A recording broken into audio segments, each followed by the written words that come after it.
Hallelujah. Good morning, church family. Good morning. All right, let's do it one more time. Good morning, church family. Good morning. Good morning. Hallelujah. You know what? I'm so blessed to see all of you this morning. I am blessed to see Brother Dennis in the house. Hallelujah. And of course, Brother Ronnie and Brother Wilson as well. I'm thrilled to see you. I'm blessed to see Pastor Rick. I'm excited to see Tito Ben. I'm blessed to see Brother Glenn. And of course, I'm thrilled to see CJ. Praise God. Hallelujah.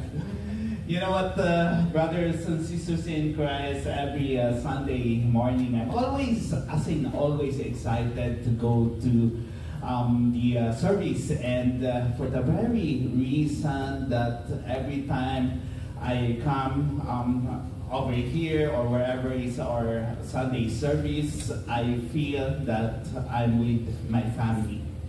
And many people think that the church is simply a community, but the fact of the matter is it's a family, and it couldn't be clearer in Ephesians 2. The Apostle Paul writes, "Therefore you are no longer strangers and foreigners, but fellow citizens with the saints and members of God's family." And members of God's family. In other translations, it says household. God's household. Friends, through our Lord Jesus Christ, we are adopted in the family of God. Let's always remember that, therefore, as believers, we are one family, and that's something that we should cherish every Sunday, right? Once we are here, let's remember that each one of us is part of the family of God, and it's more than just a community. It's more than just friends. It's just more than a gathering of people. Let's have that sense of being part of the family. So today, as a family, let's come together as we celebrate the goodness and the grace of our Lord Jesus Christ in one spirit, in one voice, and in one heart. So let's come to the Lord in prayer. Father God, we praise you, Lord God, for adopting us as a member of the God's family, of your family, Lord God. Not because of our credit, but because of what the Lord Jesus Christ has done on the cross, Lord God. And Lord, thank you so much for my brothers and sisters in Christ, Lord God, whom you call that have heard your voice this morning, Lord God, that we could celebrate your love, your goodness, and your grace this morning. And of course, the family is not complete unless the Father is with us, unless you are with us. Therefore, we welcome your Spirit this morning, Lord God. Lord, we dedicate to you this service from the beginning to the end, Lord God. Therefore, we ask you to anoint every part of the service, as well as those who will be leading this service, Lord God, as well as the congregation, Lord God. I ask in the name of Jesus that you would anoint our worship leader, Sister Kayla, and the BASF band, Lord God. I ask for your continuous anointing to Pastor Rick, who would be preaching, who would deliver your word, Lord God, as we continue our topic in the book of Hebrews, Lord God.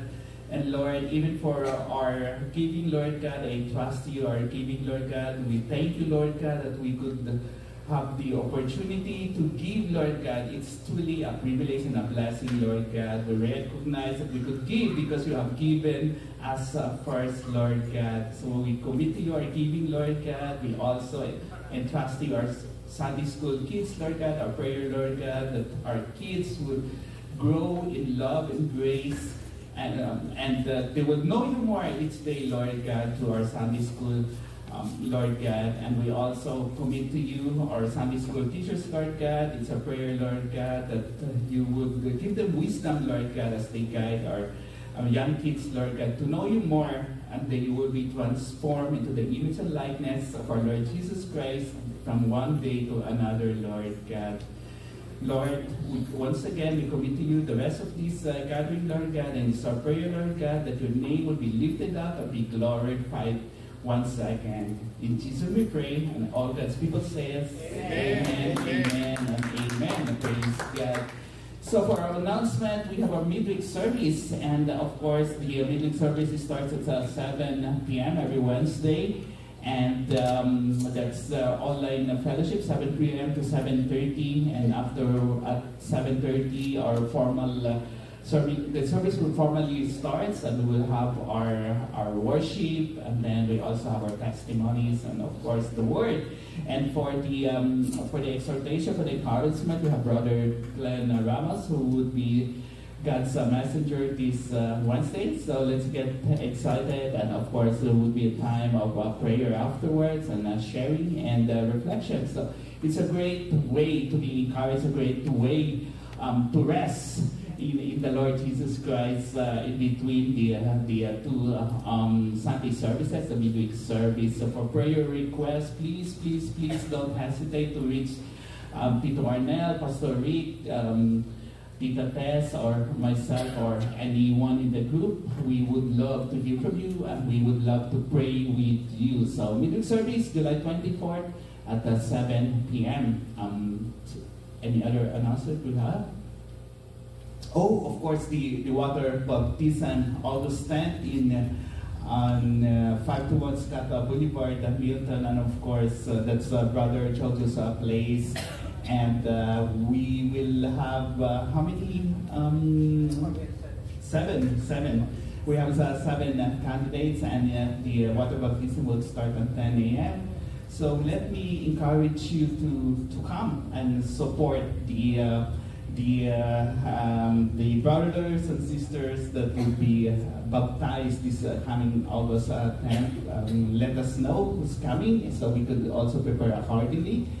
And for the water baptism seminar for the candidates, it would be at 8:30 a.m. So that's 1.5 before the actual water baptism at 10 a.m. So if you are interested to be water baptized, please don't hesitate to give Pastor Rick a shout.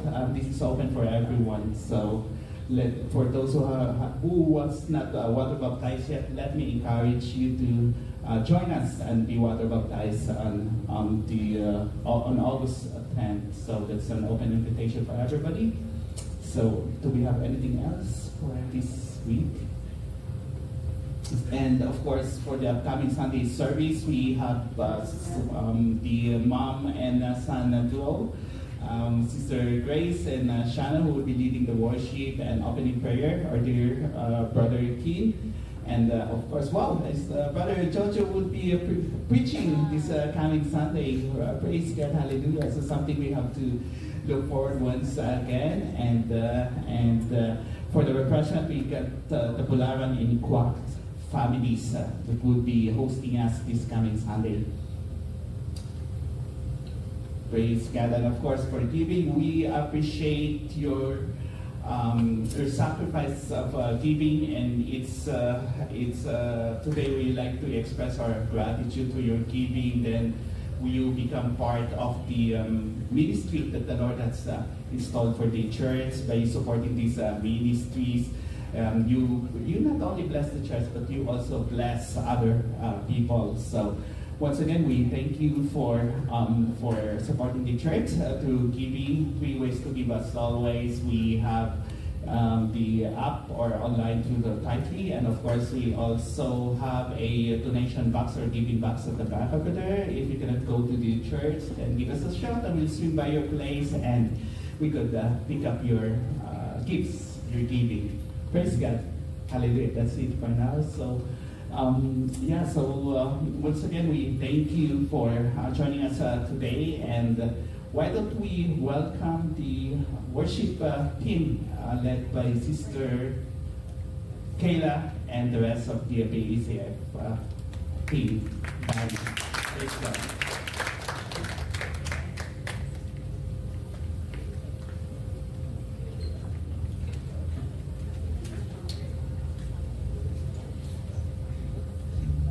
Good morning, everyone. Morning. doing today? Here. That's good. The most important question is, are we ready to praise the Lord? Amen. Okay, can we please rise for worship?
children now.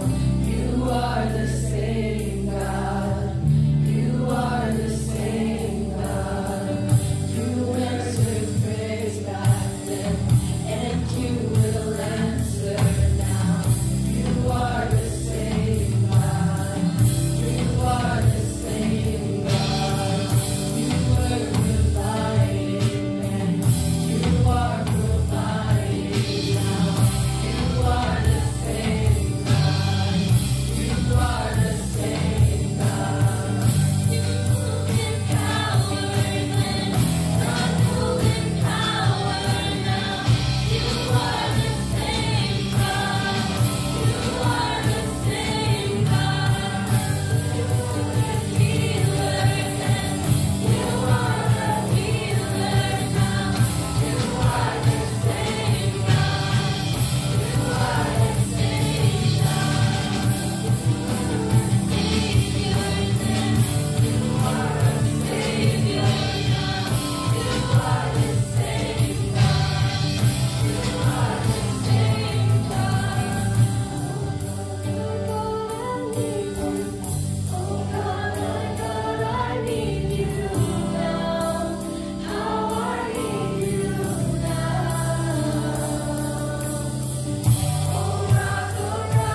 everything around us should never affect us, O Lord. And I pray that you bless this day, bless the congregation, O Lord, and all the members of this church. And your preacher, O God, I pray that you bless them as well. In Jesus' name we pray. Amen.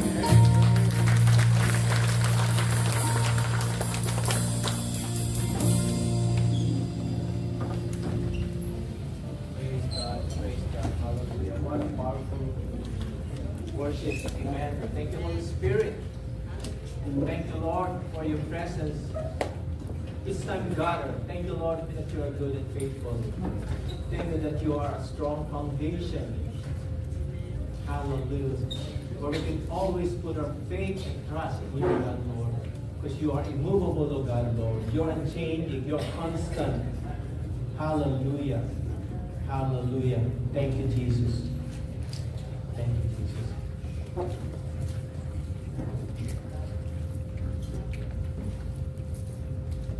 Chris.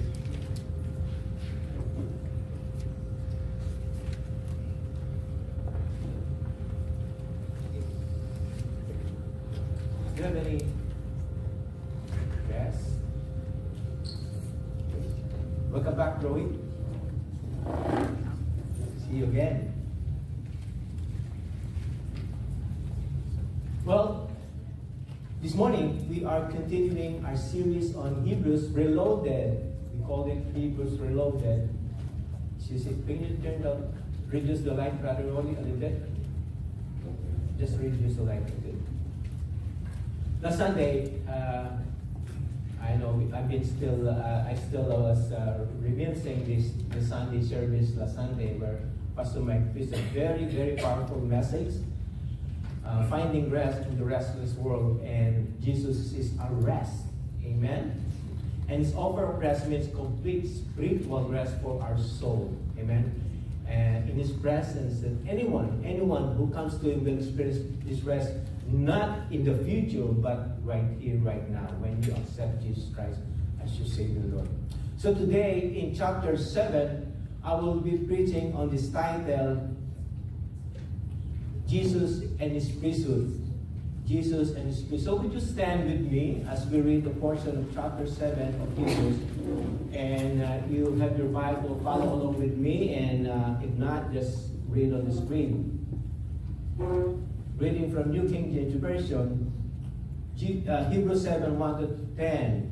Let's read all together. For this Melchizedek, king of Salem, priest of the Most High God, who met Abraham returning from the slaughter of the kings and blessed him, to whom also Abraham gave a tenth part of all, first being translated King of Righteousness, and then also King of Salem, meaning King of Peace, without father, without mother, without genealogy, having neither beginning of days nor end of life, but made like the Son of God, remains a priest continually.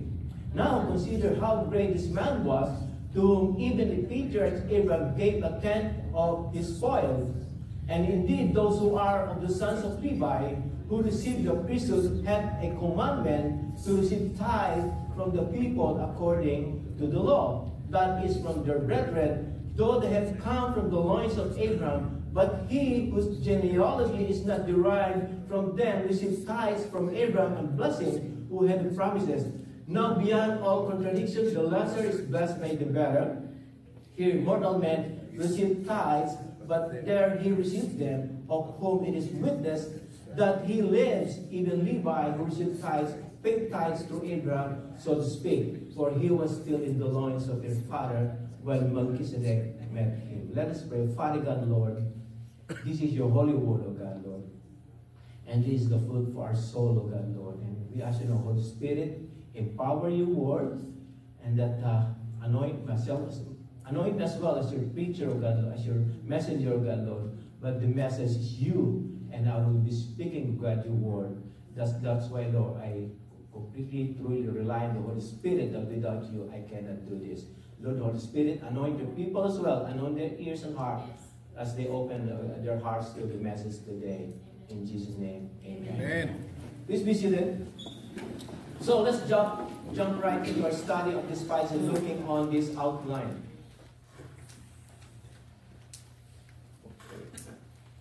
outline are this: Jesus and Melchizedek. Jesus, our high priest, and we will be talking about the greatness of our high priest. Jesus and Melchizedek, we will be talking about both of them. And now Jesus, our high priest, and the greatness of our high priest. So let's proceed to point number 1. Jesus and Melchizedek. Have you seen a shooting star? Or a meteorite at night? To those of you who love stargazing, for sure have seen shooting stars or maybe a comet. Okay? Shooting stars are rocks or dust that hits the earth atmosphere. And it moves so fast that it heats up and it glows as it hits our atmosphere. But they don't last long. They don't. So when you see shooting stars or meteorites, you will see them briefly but brightly. Briefly but brightly, space on that. If you're outside, you will for sure see it. You cannot miss it when you're outside. One of the most mysterious figures in the entire Old Testament is Melchizedek.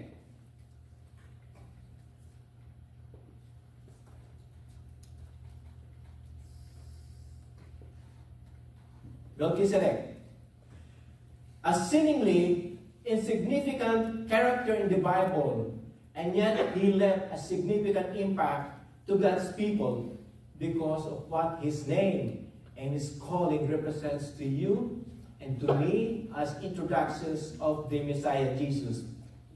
Just like the meteorite, his name showed up briefly but brightly in the pages of Scripture. So, this is not Melchizedek. This is just an imagination of an artist describing who he was, because nobody from our time and in the our time actually saw who Melchizedek was.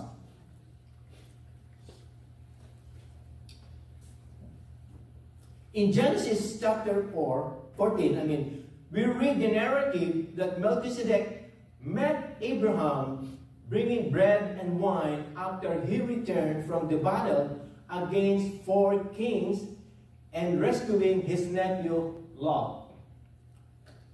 Melchizedek is called the high priest, the priest of the God Most High, designating him as worshiping God even as Abraham did. He blessed Abraham, and Abraham recognized Melchizedek as high priest by giving his tithe to him.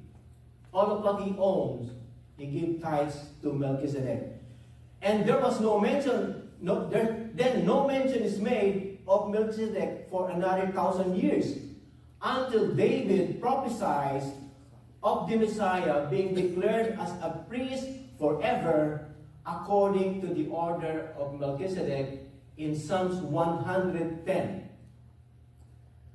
Again, after that, no mention is made for another 1,000 years until the writer of Hebrews writes to assure and encourage the suffering and struggling congregation, just like us, by understanding the substance of Christ as their priest through the shadow of Melchizedek. So, what can we know about Melchizedek?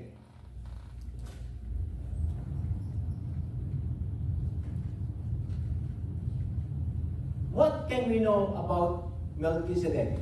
Of course, number 1, we know his name. Can you spell it quickly? We know his name. His name is Melchizedek. What else do we know? We also know his title, that he is King of Salem. And we also know about his relationship with Almighty God, as he was described as the priest of the Most High God. And we also know about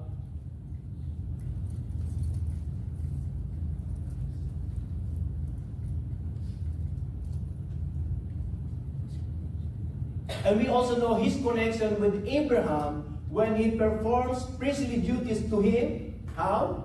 By bringing fellowship meal to share with him, that he brought bread and wine. What else did he do? By blessing, he blesses Abraham and he also blesses God in his behalf for his victory over his enemies. And in response, Abraham gave Melchizedek a tithe of all he owns. Nagbigay doon po siya ng ikasampu, ikapu sa Tagalog, ikapu ng kanyang pag-aari. These are what we know about Melchizedek. But the question is, who is Melchizedek? Who is Melchizedek? Melchizedek is a type of Christ.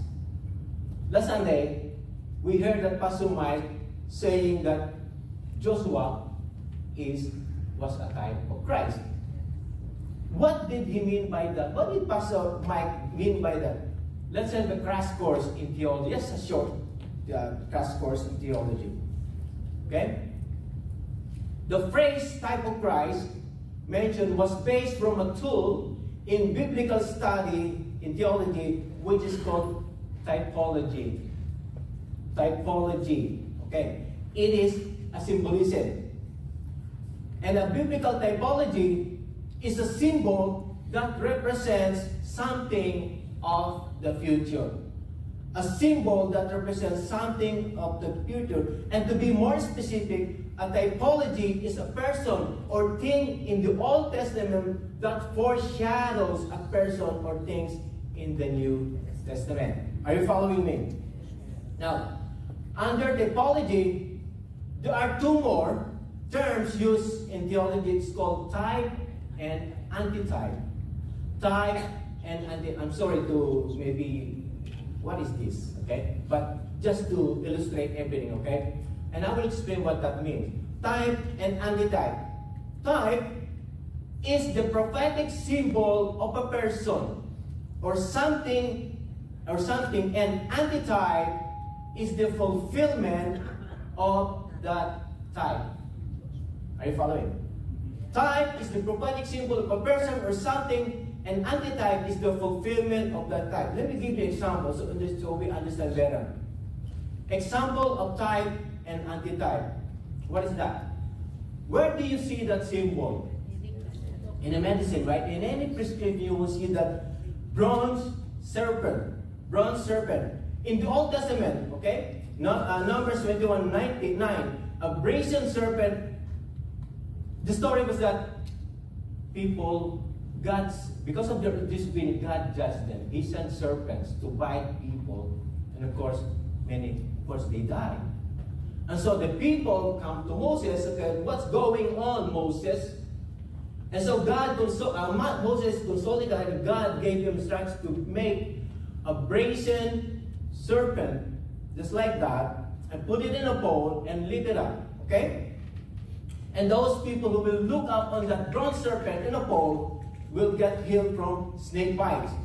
And then in the New Testament, in John 3:14-15, it says that it is a picture of Jesus Christ. You see that? Brazen symbolizes pure. Okay. It is a picture of Jesus Christ, as it says, as the serpent was lifted up, so shall the Son of Man be lifted up, and those who look on him in faith shall be healed from their sin.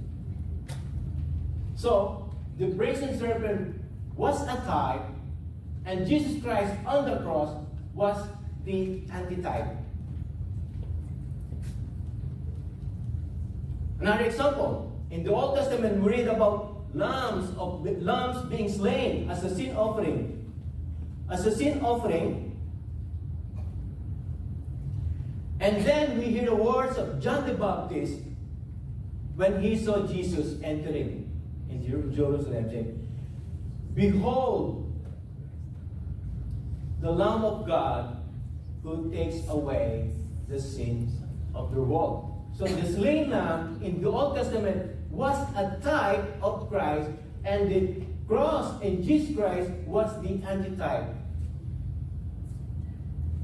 So, Melchizedek is a type of Christ, and Jesus Christ is the antitype, which means Melchizedek foreshadows Jesus Christ who will come.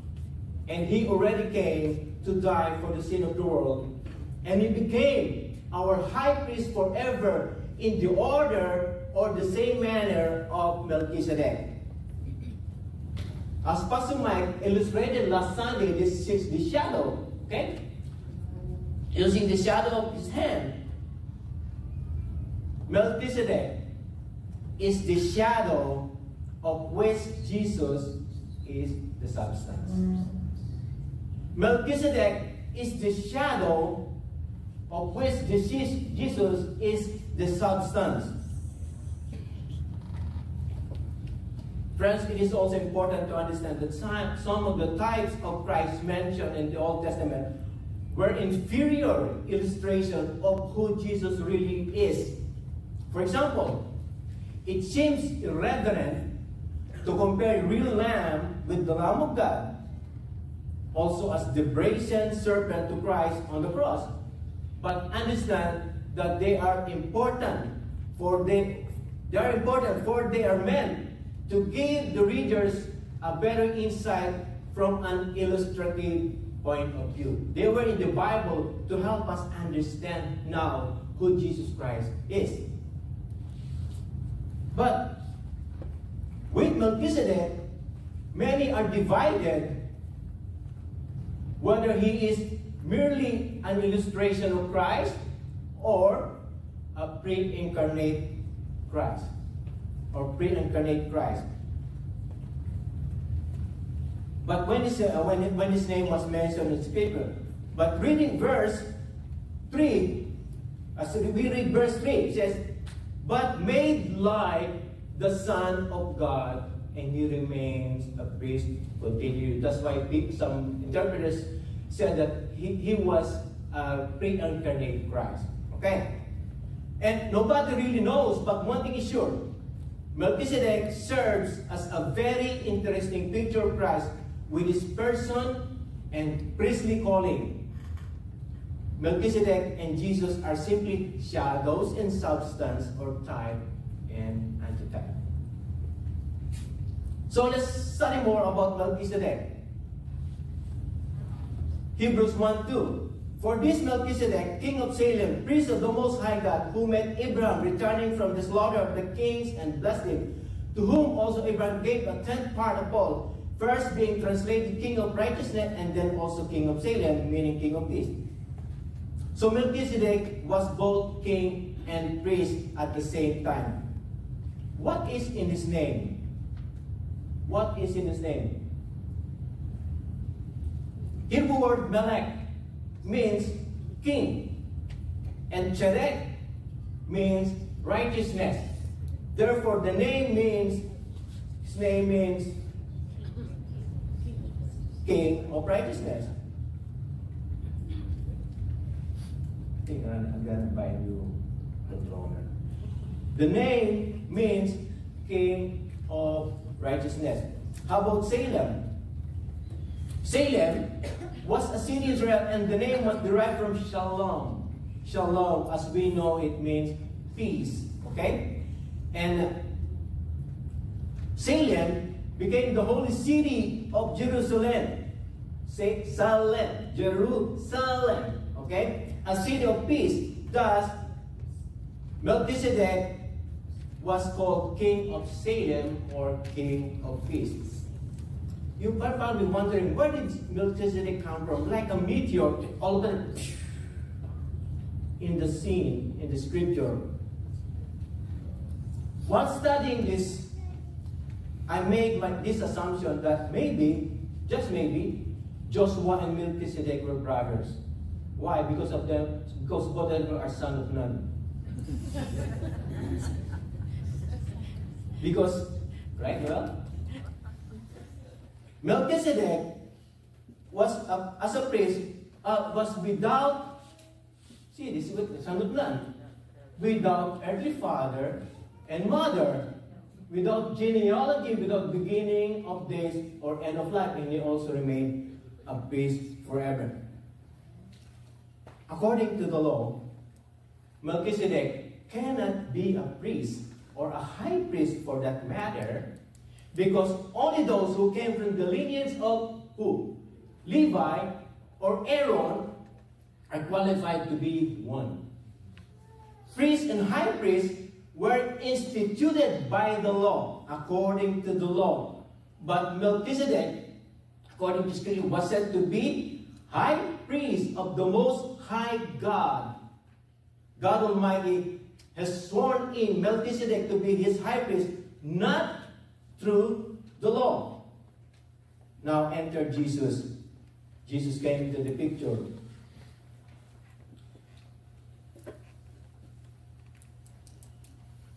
In Hebrews 7:21, the author quoting Psalm 110:4, declaring this about Jesus Messiah, "The Lord has sworn, and I will not relent. You are a priest forever, according to the order of Melchizedek," or meaning in the same manner, Melchizedek became high priest.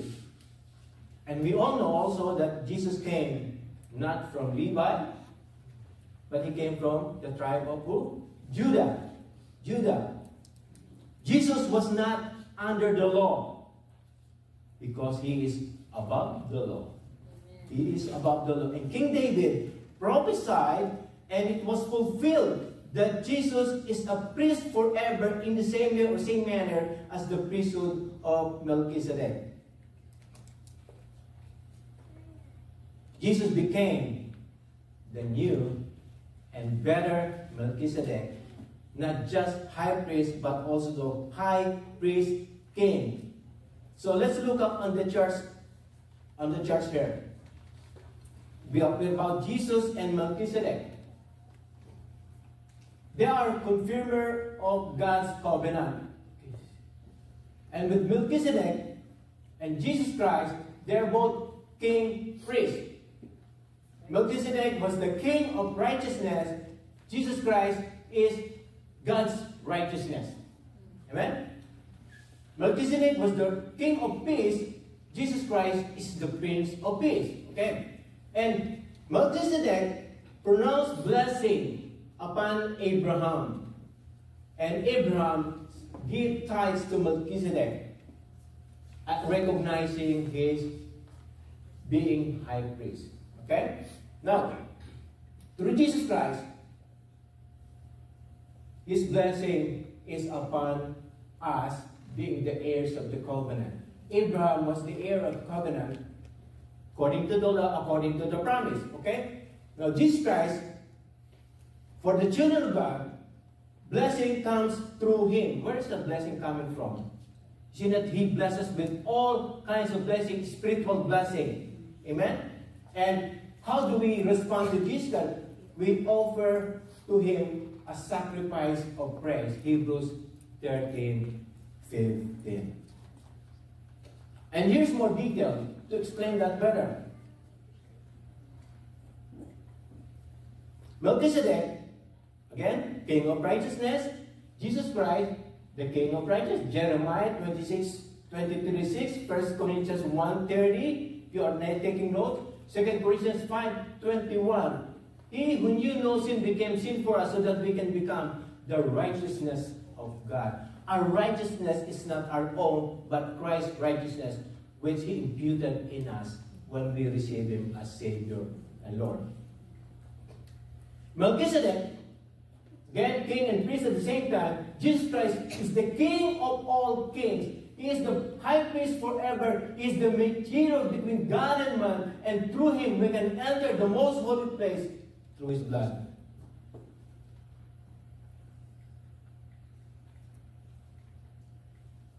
Okay. Again, I already said that. I did that. Okay. Melchizedek was the king of Salem, translated as peace. Jesus Christ, Prince of Peace. Isaiah 96, John 16:30, and John 14:27. John 14:27. Again, Melchizedek without genealogy, no father or mother, not in the lineage of priest, but made priest of the Most High God. Jesus Christ was from the tribe of Judah, not from Levi, not in the lineage of priest, but made priest of the Most High God. Psalms 110, verse 4, Hebrews 5:6, and then also Hebrews 6:20, and also 4:16. And again,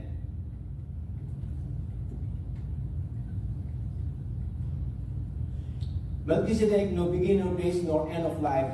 Jesus Christ is the Alpha and the Omega, the beginning and the end. Although Jesus Christ died as human but rose again from the dead, that is to pay the penalty of sin. Isaiah, the penalty of sin of humanity. Revelation 22:30, Isaiah 44:6 and 48:12. Now going to our point number 2. Jesus as our high priest. What is a priest? When we talk about priests today, we can think of a lot of things on how we can describe them, on how we perceive them as individuals, as God's appointed. The Jews know their priests and the importance of their roles in their life as God's people. To the Jews, the priest and priesthood were very noble and lofty, high above them, and very vital components in their walk with God.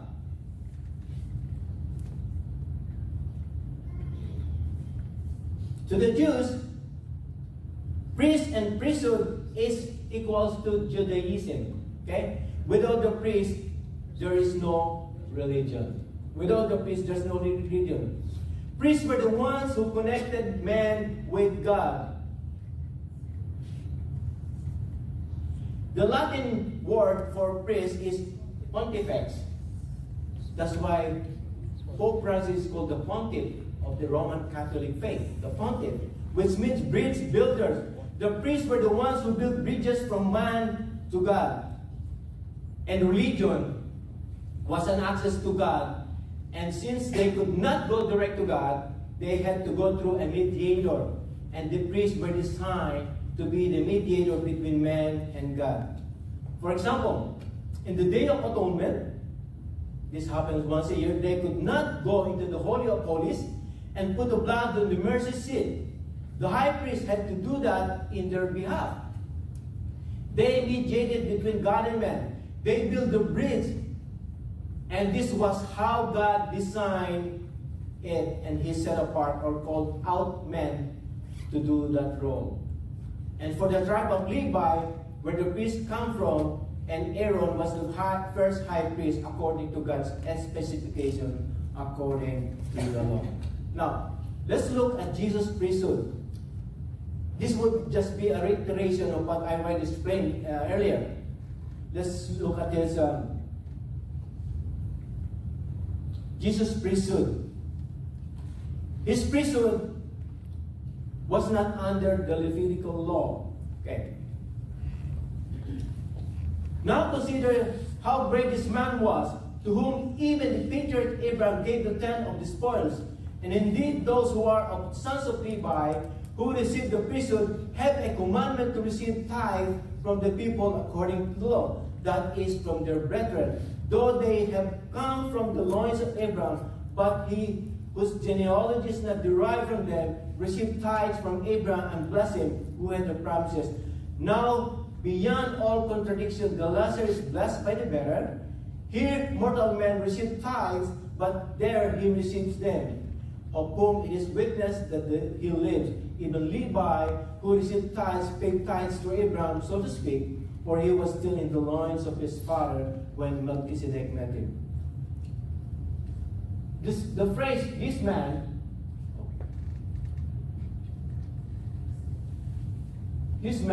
okay, was referring to Melchizedek. Melchizedek, whose genealogy is unknown, and yet he received tithes from Abraham. Melchizedek was not from Levi, and yet he became high priest, and also technically received tithes from Levi, being in the loins of Abraham, meaning he was not even born yet. Okay? Abraham submitted and honored Melchizedek as high priest, so is Levi and his descendant, though he's still unborn yet. So in return, Melchizedek blessed Abraham as the greater always blesses the lesser, or as the greater always blesses the, that's what I said, right? Lesser. It is clearly foreshadowing something of the future. Foreshadowing something. Now, let's wear the lens of faith in understanding what this actually meant. Melchizedek is a shadow of Christ, while Jesus is the substance. Okay? He was the priest of the Most High God, not by the law, nor by any man. It was 100% of God. Okay? Through Melchizedek, people knew in advance who Jesus would be to those who would surrender their lives to Him. Jesus is now our high priest in the same way as Melchizedek was the priest of the Most High God, and He will be our high priest forever. He will be a high priest forever. Abraham submits and honors Melchizedek. You and I and all God's people submits and honors Jesus Christ. And guess what? Honoring Him includes giving our tithes to God so that there will be food in the house of God, as in Malachi 3:10. Okay? So this is all foreshadowing in the future. Now, guess who's the source of all blessings? It is Jesus Christ, because the greater always blesses the lesser. Amen. The greater always extend the blessing to the lesser. Did He not say, Malachi, test me on this when you give your tithes, if I will not open the windows of heaven? God's promise is to bless us as we obey Him. So friends, Jesus is our Melchizedek. He is the King of righteousness, He is the King of peace, and He is our high priest forever. And He is also our Jehovah Jireh, our provider. Now, why is there a need for a new priesthood? Why is there a need for? In Message Bible 11-14, if the priesthood of Levi and Aaron, which provided the framework for the giving of the law, could really make people perfect, there would not have been need for a new priesthood like that of Melchizedek. But since it did not get the job done, there was a change of priesthood, which brought with it a radical new kind of law. There's no way of understanding this in terms of the old Levitical priesthood, which is why there is nothing in Jesus' family tree connecting Him with that priestly line. But the Melchizedek story provides a perfect analogy. Jesus, a priest like Melchizedek, not by genealogical descent, but by the sheer force of resurrection life. He lives, priest forever in the royal order of Melchizedek, the former way of doing things, a system of commandments that never worked out the way it was supposed to, was set aside. The law brought nothing to maturity.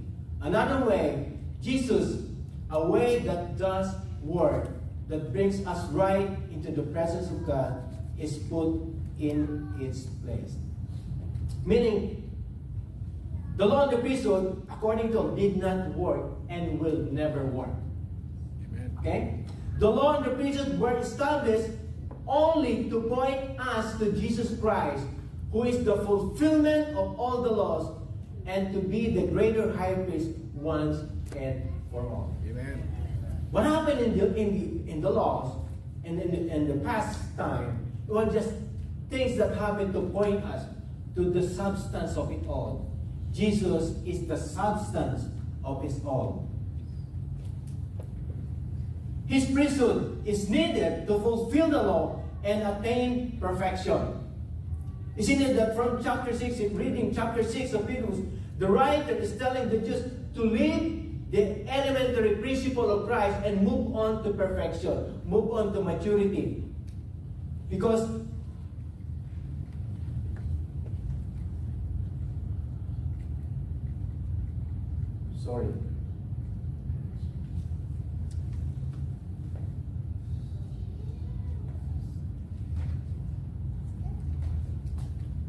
the law is equal to Judaism and is equal to priesthood and sacrifices. All of this is equal to religion, right? That is man's attempt to reach and please God. The Jewish believers were in danger of going back to it because they were obedient to the law. They want to obey the law.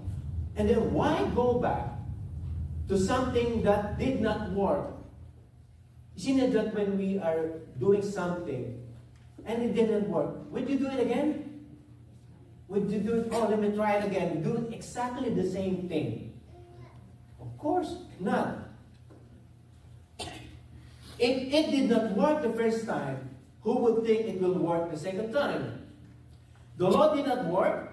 The priests and their roles did not help the Jews, and their sacrifices were impossible to take away their sin. That's why there's a necessity to set aside the old law and have a new law. Imagine 613 laws. Who could obey that?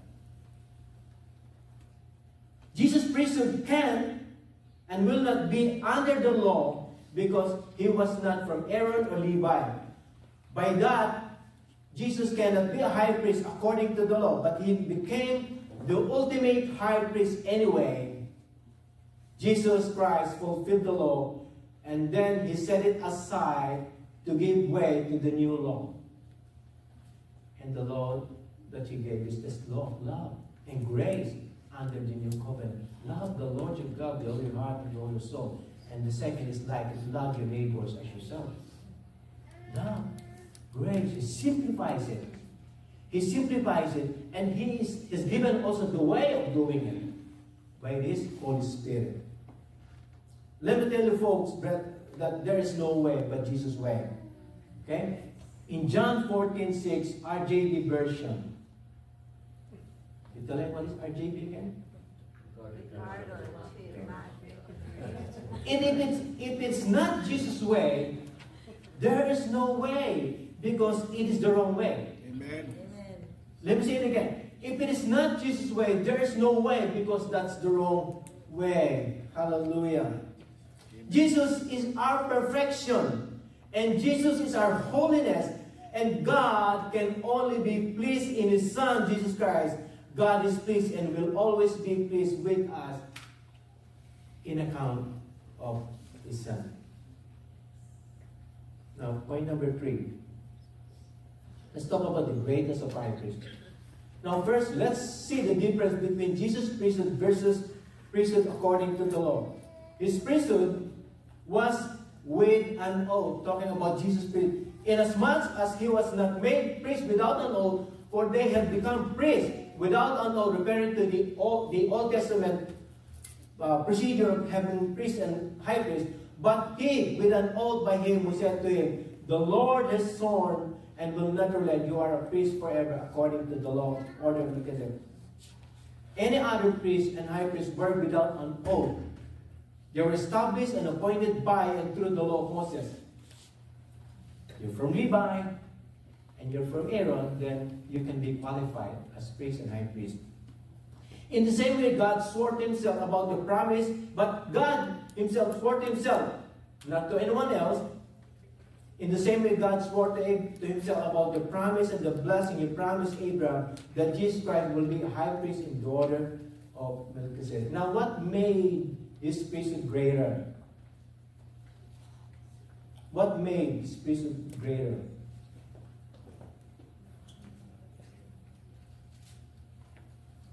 Okay. Number 1, man's priesthood is temporary.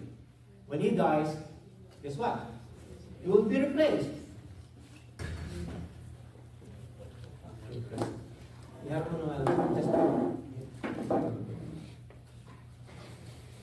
Okay, just wait for me. Okay, number 2. Jesus Christ, priesthood is forever because he lives forevermore. Where's Jesus Christ right now? He's sitting at the right hand of God the Father, and he's living also inside of you and me through the Spirit, right? Man's priesthood is weak and not blameless. That's why the high priest needs to offer a sacrifice for himself first before offering for the people. Go ahead.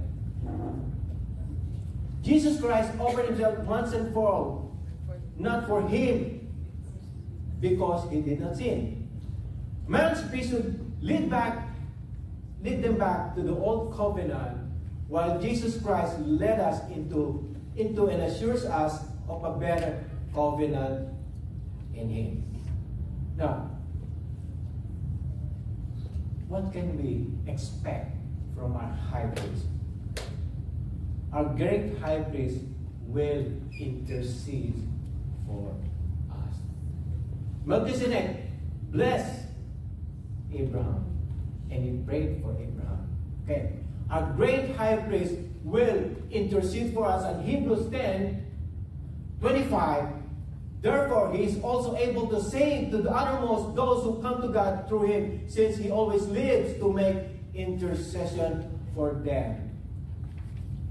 Are you wondering, why is it necessary that Jesus Christ should intercede for us? Do you need intercession by Jesus Christ in your life? I do. I do. Why is it necessary that Jesus Christ would intercede? The simple and quick answer is this: Jesus is the way to the Father. Isn't it that he said, the first part of John 14:6, I am the way. What does it mean? I am the only way to the Father, and yes, and even in everything we need from God must go through his Son. Because God is only pleased with the Son. He cannot be pleased with us. But once he sees Jesus Christ in us, then he's pleased with us in account of his Son, Jesus Christ. Therefore, our prayers and petition are presented by Jesus Christ in our behalf. So now you realize why we always end our prayer like this. I pray this in Jesus' name. And I pray this in Jesus' name. Isn't it? That's how we end our prayer. And Lord, whatever you say to God, Lord, I pray this in Jesus' name. That means you are entrusting to Jesus Christ all of our petition. He will bring up to the Father, Father, on my name, in my account, would you please answer the prayer of my friend, of my son and my daughter? Don't look upon their sin, but look upon me as your son. That's how intercession works. Intercessory prayer is the act of praying on behalf of others. Intercessory and mediator. The role of mediator in prayer was prevalent in the Old Testament in the cases of Abraham, Moses, David, Samuel, Hezekiah, Elijah, Jeremiah, Ezekiel, and Daniel. Jesus Christ is pictured in the New Testament as the ultimate intercessor. And because of this, all Christian prayers becomes intercessions, since it is offered to God through and by Jesus Christ. Our prayer, my prayer, your prayer, is a prayer of intercession because it's offered to God through and by Jesus Christ.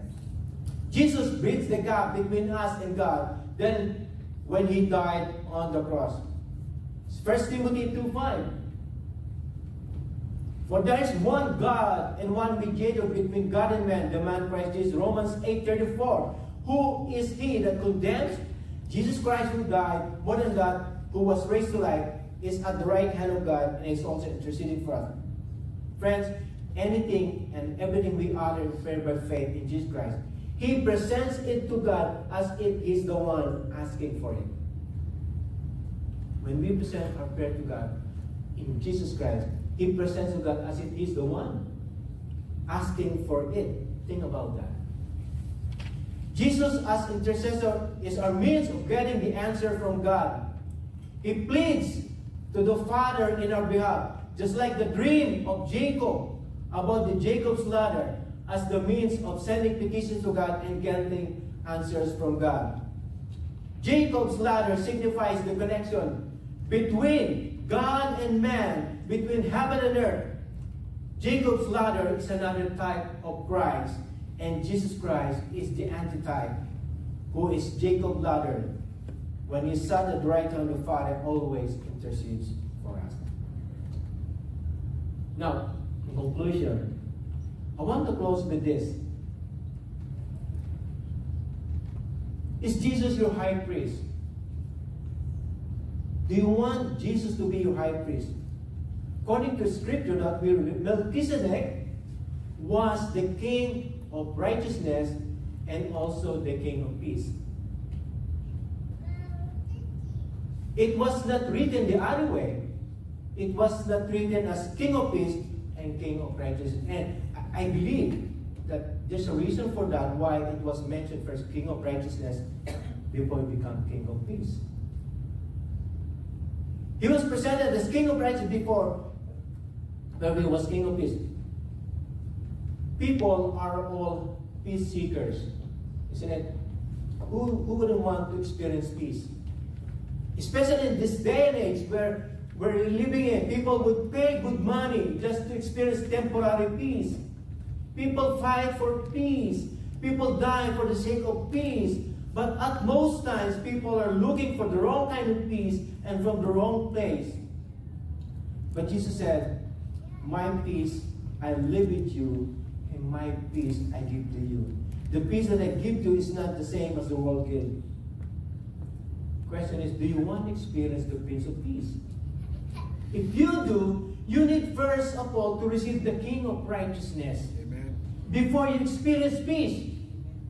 Reconciliation comes before restoration.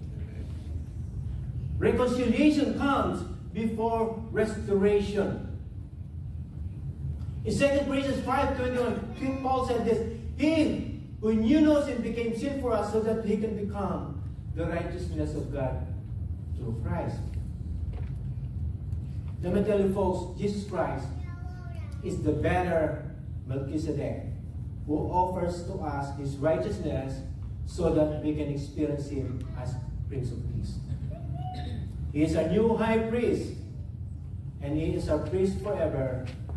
He is the captain of our salvation, he is the anchor of our soul, and in him and through him we have a surety of a better covenant. Would you pray with me? Father God, Lord, thank you for your word. Thank you, Holy Spirit, for illuminating your word through me. And my prayer, Lord, as we heard the message, may we be guided by this, O God, in our life here on earth. Indeed, Lord, we need you as our high priest. We need you as our intercessor. We need you to be the Prince of Peace in this chaotic world that we live in, O God. Without you, O God, we're lost. And without you, there's no way for us to come to the Father. We thank you, Lord God, for dying on the cross in our behalf. Lord, Holy Spirit, thank you for the message that's spoken to this. Again, everything, Lord, we give you back the glory, honor, and praise. In Jesus' name, amen. Amen.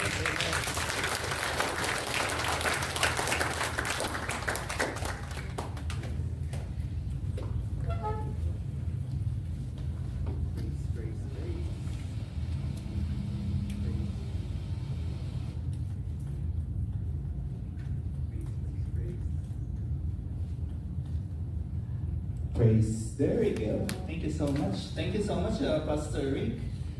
Wow, we had a crash course on Typology 101. It took me 2 to 3 weeks for my typology course. But nonetheless, Pastor Rick nailed it, and the book of Hebrews will be seeing a lot of this typology thing, type, anti-type, and it's. I'm so blessed that Pastor Rick presented the concept of, or expounded the concept of type, anti-type, and the typology. And he presented Melchizedek, king and priest Melchizedek very well. And right now we know Melchizedek way better. He's less mysterious, less enigmatic a character, and we found out that he is the type of Christ in the Old Testament. He's one of the type of Christ, and the Bible says that Colossians 2:17, that the one that's presented in the Old Testaments are just a shadow of the better things to come, and the reality is found in Christ. That's very clear, and Pastor Rick keep on pointing again and again that the presentation of the law in the Old Testament is inferior, and the substance is in Christ. Everything in the Old Testament is a shadow. The substance is in the New Testament, which is fulfilled in Christ, which is actually the theme of the book of Hebrews. That the supremacy of Christ and the fulfillment of God's promises through Christ. So this morning, Pastor Rick reminded us once again that no one could be saved through the Old Testament laws, but rather we could be saved only through Christ. And I love the RJV translation of John 14:6. If it's not Jesus, there is no way, because it is the wrong way. Wow, that's amazing. I wrote it in here. Praise God. So are we blessed today? Praise God. Hallelujah. We're having more series on Hebrews, and always remember the book of Hebrews is a very theological book, and we will dig deeper on this book, and for sure we will be greatly blessed. And Pastor Rick also mentioned that Melchizedek is the king of our righteousness, and that's his name came from. But at the same time, he's the king of Salem, which is the modern day Jerusalem, which is peace, shalom. So he's the king of righteousness, is the king of peace, and he is our Savior as well. Jesus Christ is our Savior because he is better than Melchizedek. He fulfilled all of the requirements of the law, and he intercedes for us right now. And praise God, we have intercessor in heaven praying for us. Remember in the gospel, I believe that's in Luke, and Jesus says to Peter, I'm praying for you, and he's praying for you and for me right now. Isn't that wonderful? Praise God, hallelujah. So why don't we all stand up as we wrap this gathering? Let's pray together. Hallelujah. Heavenly Father, we thank you, Lord God, for your word. We praise you for your message. We thank you for mentioning Melchizedek in 3 books in the Bible, Lord God. As Pastor Rick says, that it's like a shooting star as he suddenly appeared brightly and disappeared. But he left a wonderful symbolism for each one of us, Lord God, that he is a type of our Lord Jesus Christ in the Old Testament, and this type was fulfilled in the New Testament, which is Jesus is the substance. He's the real deal. He's the forever priest that intercedes with us, the forever high priest that intercedes for us right now, Lord God. And Lord, it's our prayer, Lord God, that each one of us would also live that life of righteousness, Lord God, the life of peace, Lord God, that could only be achieved, Lord God, if we receive our Lord Jesus Christ as our Lord and Savior of our life, Lord God. And so, Lord, may our life be a testimony of Jesus Christ in our life, Lord God. And finally, may the grace of God uphold you. May the peace of God surround you. May the love of God flow from you. And the strength of God protect you, both now and forever. And everyone who loves Jesus says, Amen. Amen. Amen. Thank you so much for the support. God bless you all.